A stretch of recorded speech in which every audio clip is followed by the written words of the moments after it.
আসসালামু আলাইকুম। আপনাদের সকলকে আমি আমন্ত্রণ জানাচ্ছি আজকের ক্রিমিনাল ল এর উপরে আইন বিষয়ক অনুষ্ঠান ক্রিমিনাল জাস্টিস প্রোগ্রাম দেখবার জন্য। আমি আজম এন্ড কো সলিসিটার্স এর প্রিন্সিপাল সলিসিটার শাফিউল আজম। ক্রিমিনাল জাস্টিস প্রোগ্রাম অনুষ্ঠিত হয় রোববার দুপুর 12:30 থেকে 2টা পর্যন্ত। রোববার আমি লাইভ প্রোগ্রাম করি এবং তার পরের দিন কাল সোমবার সকাল 9:30 থেকে 11টা পর্যন্ত এই প্রোগ্রামটা আবার পুনঃপ্রচার করা হবে এনটিভিতে, অর্থাৎ রিপিট দেখানো হবে। সুতরাং প্রতি রোববার দুপুর 12:30 থেকে 2টা এবং সোমবার সকাল 9:30 থেকে 11টা পর্যন্ত আপনারা ক্রিমিনাল ল এর উপর এই আইন বিষয়ক অনুষ্ঠান ক্রিমিনাল জাস্টিস প্রোগ্রাম দেখতে পারেন। এটা এখন আমরা অল্টারনেট উইকেন্ডে আমরা প্রোগ্রাম করি। আজকে যে প্রোগ্রাম করব তারপরের উইকেন্ডে আমাদের গ্যাপ থাকবে, তারপরের উইকেন্ডে আমরা আবার লাইভ প্রোগ্রাম করব। 2002 সালে আমি আজম এন্ড কো সলিসিটার্স ফার্ম প্রতিষ্ঠিত করেছি। দীর্ঘ সে প্রায় 25 বছরের মতো আমি শুধু ক্রিমিনাল ল এর উপরে প্র্যাকটিস করে আসছি। আর আমার স্পেশালিজম, আমার এক্সপেরিয়েন্স, আমার দক্ষতা হলো এই ক্রিমিনাল ল এর উপরেই। তাই এই ক্রিমিনাল জাস্টিস লিগ্যাল প্রোগ্রামে আমি শুধু ক্রিমিনাল ল এর উপরেই আলোচনা করি। কনফিডেন্সিয়ালিটি ব্রিচ হওয়ার রিস্ক থাকে বলে, অর্থাৎ পুলিশ কেসের, আপনি এই কেসগুলো পুলিশবাদী কেস হয়, পুলিশ প্রসিকিউশন করে, এখানে আপনার মামলার বিষয়াদি যদি আপনি টেলিভিশনের মধ্যে বলেন তাহলে আপনার অনেক কনফিডেন্সিয়ালিটি ব্রিচ হওয়ার রিস্ক থাকবে। কারণ অন্যান্যদের আপনার কেসের ব্যাপারে জানা হওয়ার একটা বিশাল একটা রিস্ক থাকে, যার জন্য আমি এই লাইভ প্রোগ্রামের মধ্যে কোনো প্রশ্নাদি নিই না।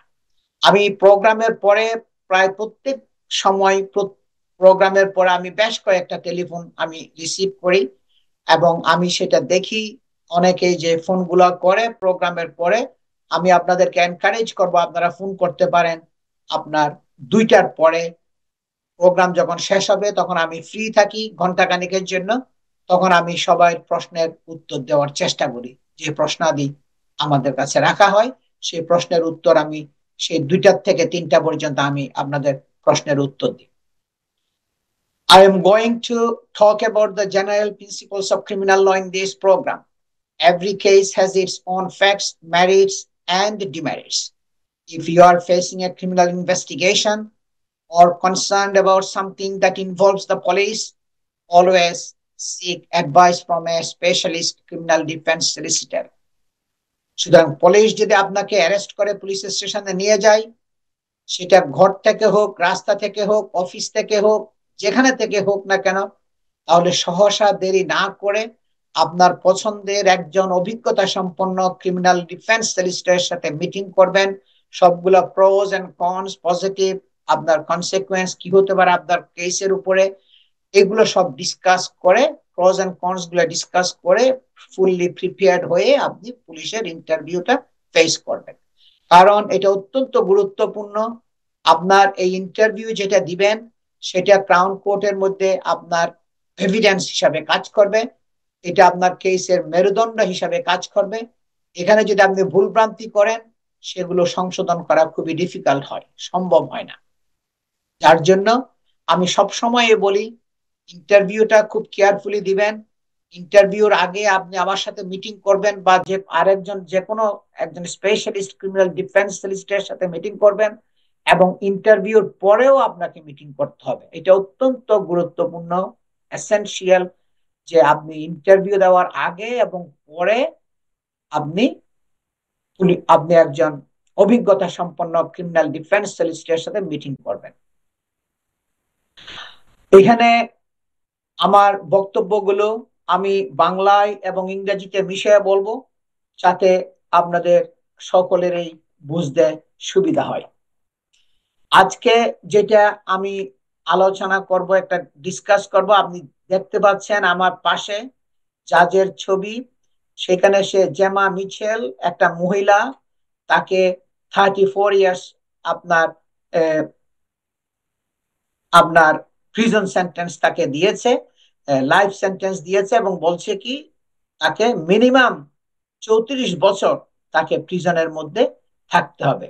এই মহিলা ছিল ব্র্যান্টের থেকে, নর্থ ওয়েস্ট লন্ডনের ব্র্যান্ট একটা জায়গা আছে, আপনারা জানেন, ওয়েমলির পাশাপাশি ওখানে, এবং হ্যাজ বিন ফাউন্ড গিলটি। সে তাকে গিলটি আপনাকে ভার্ডিক্ট দেওয়া হয়েছিল, এবং তাকে যাবজ্জীবন লাইফ ইমপ্রিজনমেন্ট দিয়েছিল। এবং জাজ বলছে কি এইটা তোমাকে মিনিমাম 34 ইয়ার্স তোমাকে থাকতে হবে প্রিজনের মধ্যে, এবং এরপরে তোমাকে ছাড়া হবে কিনা, তুমি বের হতে পারবে কিনা, সেটা নির্ভর করবে প্রিজনের প্যারোল বোর্ডের উপরে। প্যারোল বোর্ড যদি ডিসিশন নেয় তুমি বের হতে পারবে, প্যারোল বোর্ড যদি মনে করে তুমি তখনও একটা রিস্ক সোসাইটির জন্য, তখন তোমাকে আর বের হতে দিবে না, তোমাকে প্রিজনের মধ্যেই থাকতে হবে।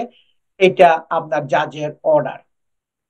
এই কেসটা আপনার সে কনভিক্টেড হয়েছিল 27 অক্টোবর 2022-তে, 2022 সালে, এবং তাকে সাজা দিয়েছিল নেক্সট ডে 28 অক্টোবরে 2022-তে। এই কেসটা আপনার হয়েছিল ওল্ড বেইলিতে, যেটা এই দেশের সবচেয়ে বড় ক্রিমিনাল কোর্ট, যেখানে সবচেয়ে বড় বড় ক্রিমিনাল কেসগুলো এই ওল্ড বেইলির মধ্যে হয়। সেখানে আপনার এই কেসটা হয়েছিল।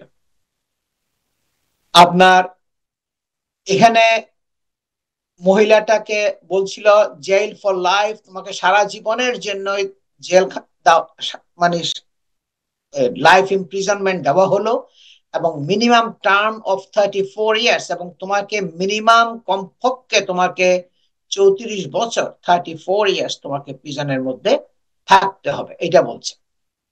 তারপরে জাজ বলছে কি I am sure you kill the victim over house repairs, তোমার ঘরের রিপেয়ারিং এর প্রবলেম ছিল, অনেক সমস্যা ছিল, এবং এগুলোর জন্য তুমি তাকে হত্যা করেছ, কারণ তোমার টাকার দরকার ছিল, সে তোমাকে প্রমিস করেছিল টাকা দেওয়ার জন্য, এবং সে টাকা তোমাকে দেয় নাই, যার জন্য তুমি তাকে হত্যা করেছো। এটা জাজ বলছে। Life sentencing begins as judge says killing was murder for gain, জাজ বলছে কি এই কিলিংটা ছিল একটা গেইনের জন্য, ফাইন্যান্সিয়াল গেইন করার জন্যই এই হত্যাযজ্ঞটা করা হয়েছিল। এবং murderer dumped her friend's headless body in woodland, এবং একটা জঙ্গলাকীর্ণ জায়গার মধ্যে, উডল্যান্ডের মধ্যে তার মাথাটাকে বিহেডেড করে, তার মাথাটাকে কেটে বডি থেকে মানে বিচ্ছিন্ন করে ওই জঙ্গলাকীর্ণ একটা জায়গার মধ্যে তাকে, তার বডিটাকে ফেলে রেখে আসছিল। এইটাই হলো আপনার কেসটা, আপনারা শুনবেন। এবং তাকে লাইফ ইমপ্রিজনমেন্ট দিয়েছে, যাবজ্জীবন কারাদণ্ড, এবং জাজ বলছে তোমাকে কমপক্ষে 34 বছর প্রিজনে থাকতে হবে, ওর পর তুমি বের হতে পারবে কিনা সেটা নির্ভর করবে প্যারোল বোর্ডের ডিসিশনের উপরে। আমি আমার কন্ট্রোল রুমকে রিকোয়েস্ট করব, আপনারা প্লিজ জাজের স্পিচটা আপনারা 5 মিনিটসের জন্য প্লে করেন, ওর পরে আমি ভিউয়ারদেরকে ওইটা বোঝানোর চেষ্টা করব আবার। Death. As has no doubt been explained to you by your counsel, the only sentence which the court can impose for murder is one of life imprisonment, but I am required to fix a minimum term which you must serve in any event before you would be eligible to be considered for parole. Whether or not you will be released at the end of the minimum term will depend on the view taken by the parole board at that time as to whether you continue to represent a danger to other members of the public. I am in no doubt whatsoever, and your counsel realistically acknowledges it, that this was a murder done for gain, and as such, pursuant to Schedule 21 of the Sentencing Act 2020, the starting point must be one of 30 years imprisonment, a figure which falls to be adjusted according to the mitigating and aggravating features of the case, which is a topic to which I shall return. You are now 38 years of age. You have one minor previous conviction for breach of a non-molestation order, which arose in a domestic context. I propose to ignore that and to treat you as a woman of effective previous good character.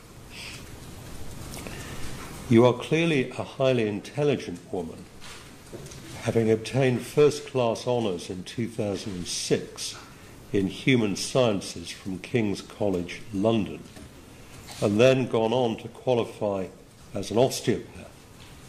You went to live and work in that capacity in Australia, returning to live here with your mother in 2015.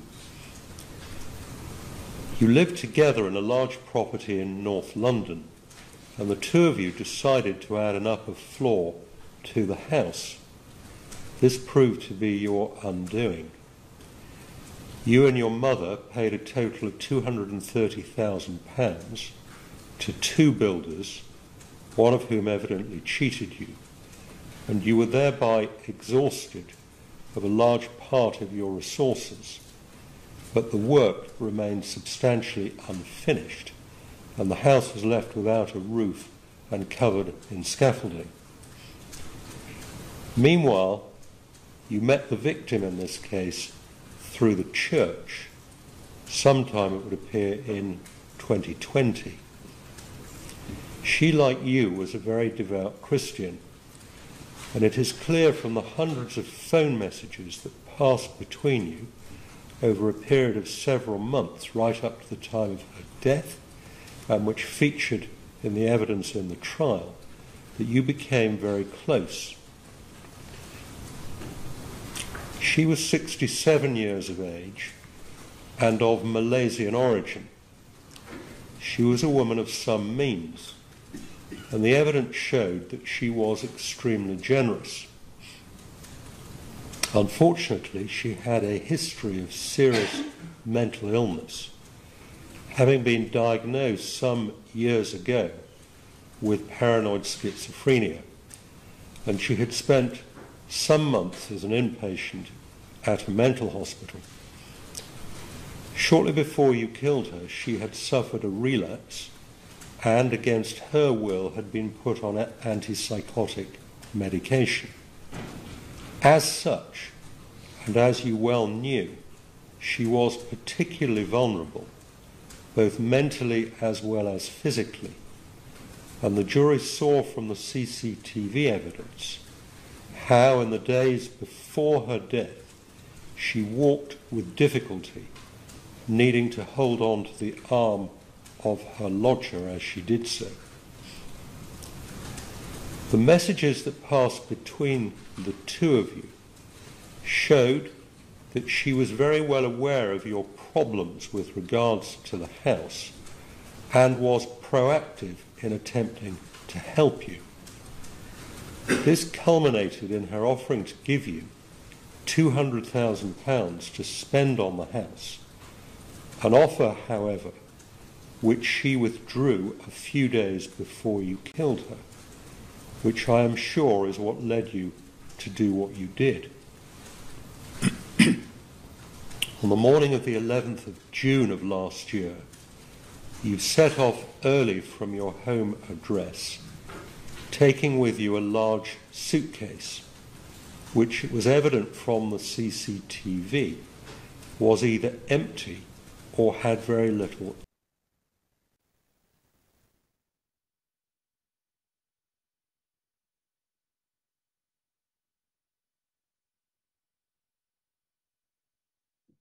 দর্শক, আপনারা শুনছেন জাজের speech. আপনার বলছিল কিভাবে তাকে যাবজ্জীবন কারাদণ্ড দিয়েছে, কি কারণে দিয়েছে, একটার পর একটা বিভিন্ন কারণগুলো দিচ্ছিল। আপনার এখানে সে ডাম্পড হার হেডলেস বডি, আর মাথাটা বডির থেকে বিচ্ছিন্ন করে ওই বডিটা সে ডাম্প করেছিল 200 miles away in order to inherit hundreds of thousands of pounds. যে তার থেকে মানে উত্তরাধিকারী হওয়ার জন্য, ইনহেরিট করার জন্য 200 মাইল দূরে তার বডিটাকে, মাথাটাকে কেটে বিচ্ছিন্ন করে 200 মাইল দূরে একটা উডল্যান্ডের মধ্যে, একটা জঙ্গলাকীর্ণ জায়গার মধ্যে ফেলে আসছিল। এবং the 67-year-old's remains were found in woodland in Salcombe, Devon on June 27 last year 2021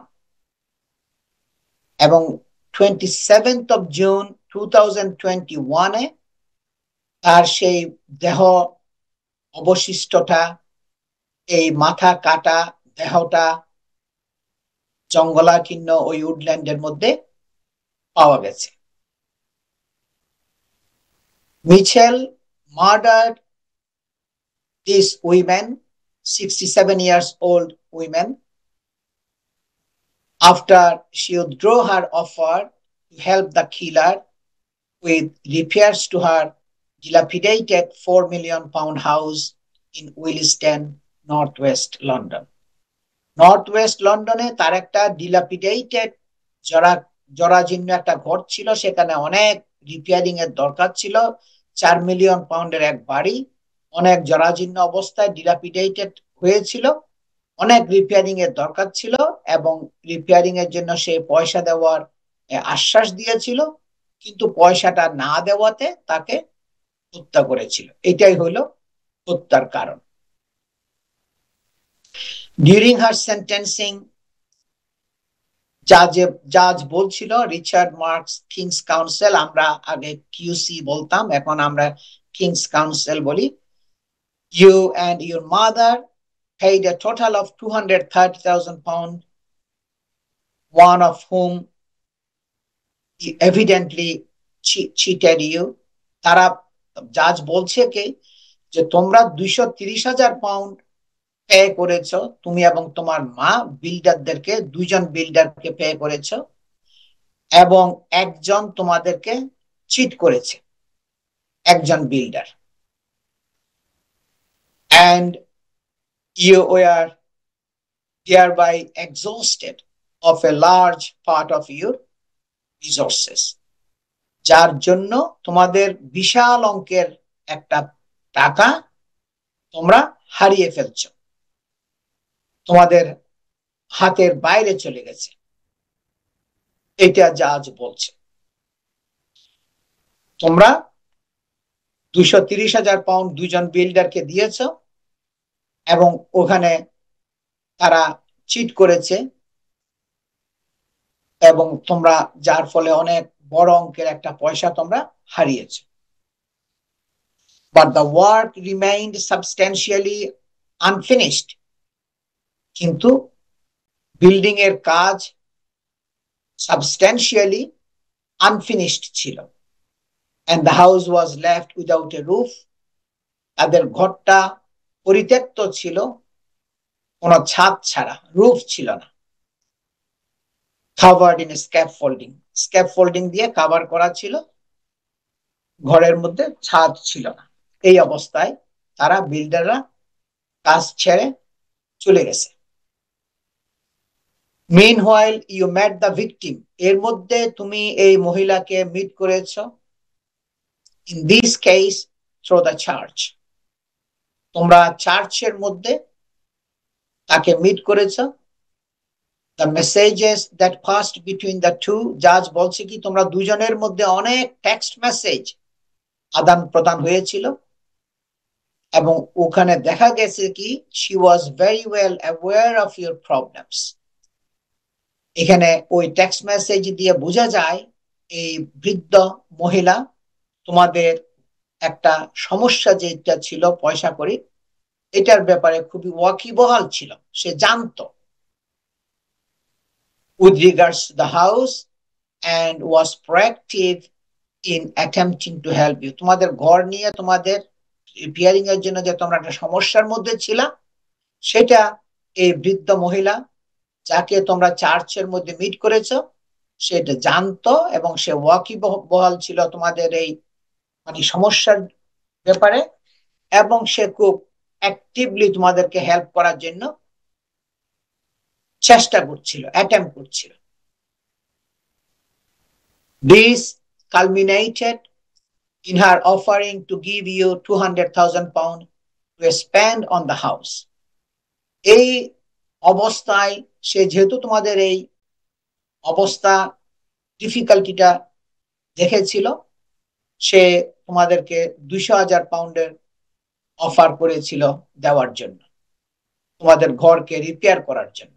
এগুলো সব জাজের কথা, আপনারা শুনছেন, আরো শুনবেন ভিডিওর মধ্যে। An offer, however, which she withdrew a few days before you killed her, which I am sure is what led you to do what you did. জাজ বলছে কি, যে অফার সে করেছিল 200,000 পাউন্ড দেওয়ার জন্য, সেই অফারটা সে কয়েকদিন আগে, তাকে কিল করার কয়েকদিন আগে সে উইথড্র করেছিল। এবং জাজ বলছে কি, আমি শিওর এই পয়সা দেওয়ার যে অফার যেটা সে করেছিল, সেটা উইথড্র করার কারণেই তুমি তাকে হত্যা করেছ। এবং জাজ বলছি কি, you decided to murder the vulnerable divorcee. এই সে একটা ভালনারেবল পার্সন ছিল, এই ডিভোর্সি মহিলাটা, তাকে তুমি হত্যা করেছ। এন্ড ফেক হার উইল, তার একটা উইল তোমরা ফেক করেছো, নকল করেছো। To inherit the bulk of her estate, তার যে অর্থ সত্ত্ব যেগুলো ছিল, এস্টেট যে সম্পত্তি যেগুলো ছিল, সেগুলোকে উত্তরাধিকার হওয়ার জন্য, which was more than 700,000 pound, এগুলোর উত্তরাধিকারী হওয়ার জন্য তার উইলকে তোমরা ফেক করেছিলা, তুমি ফেক করেছো, নকল করেছো। এগুলো সব জাজ বলছে।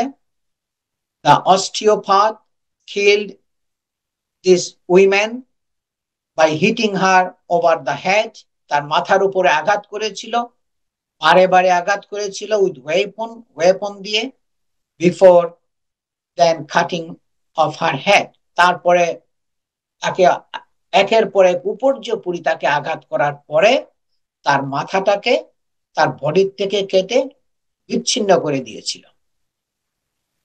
তারপরে সে ট্রান্সপোর্টেড মিস চাংস বডি, এই বৃদ্ধ মহিলার বডিটা, ইন এ ব্লু সুটকেস, একটা ব্লু সুটকেসের মধ্যে সে বহন করে নিয়ে গেছিল, which she took in the victim's home on the morning of June 11। এবং সে ভিকটিমের, এই বৃদ্ধ মহিলার ঘরে যখন সে গেছে, তখন সে বড় একটা সুটকেস ক্যারি করে নিয়ে গেছিল। ওই সুটকেসে করে সে তার মাথাটা কেটে তার বডিটাকে বিচ্ছিন্ন করে সুটকেসের ভিতরে ভরে তাকে নিয়ে গেছিল ডাম্পিং করার জন্য। এগুলো সব লোমহর্ষকর ঘটনা, এগুলো জাজে বলছে, আপনারা শুনছেন। আমরা আরো কন্টিনিউ করব। দর্শক, আমি শর্ট একটা ব্রেকে যাচ্ছি, ব্রেকের পরে আমি আবার ফিরে আসছি, আপনারা জাজের স্পিচটা আরো বাকি অংশটুকু শুনবেন। আমি আজম এন্ড কো সলিসিটরস এর প্রিন্সিপাল সলিসিটর শাফিউল আজম, সবাই আমার সাথেই থাকুন, আমরা আরো কন্টিনিউ করব নেক্সট সেগমেন্টে।